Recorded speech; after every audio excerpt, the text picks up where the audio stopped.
আসসালামু আলাইকুম আমির। আমার কোয়েশ্চেনটা হচ্ছে অনেক দিনের কনসার্ন থেকে করা।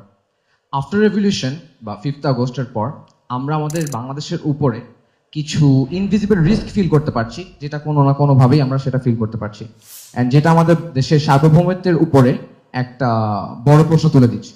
সো আমার কোয়েশ্চেনটা আপনার কাছে, বাংলাদেশ জামাত ইসলামী যদি গভর্নমেন্ট ফর্ম করে তাহলে আপনাদের আম, আধিপত্যবাদের বিরুদ্ধে এবং বাংলাদেশের ডিফেন্স ক্যাপাবিলিটিকে আর একটু বাড়াতে আপনাদের কি সব স্ট্র্যাটেজিক ভিশনস রয়েছে? Thank you. একজন সচেতন নাগরিক হিসাবে এবং আগামীর বাংলাদেশ হিসাবে উনি এই কথা তুলেছেন যে আমাদের দেশের সার্বভৌমত্বের উপর কখনো কখনো আমরা ব্যতিক্রমী কালো ছায়া দেখি। যদি আমরা সরকারে যাই তাহলে সেই ক্ষেত্রে সলিউশনটা কি হবে?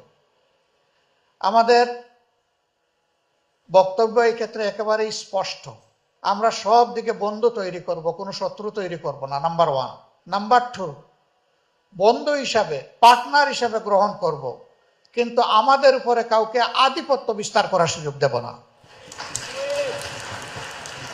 আমাদের স্পষ্ট অবস্থান হবে সব ধরনের আধিপত্যবাদের বিরুদ্ধে। আমরা কোনো জাতির উপর হস্তক্ষেপ করতে চাই না এবং কোনো জাতি আমাদের উপর হস্তক্ষেপ করুক এইটাও আমরা দেখতে চাই না। আমরা আমাদের প্রতিবেশীদেরকে সর্বোচ্চ সম্মান দেখাবো, কিন্তু কারো কাছ থেকে আমরা অপমান প্রত্যাশা করব না।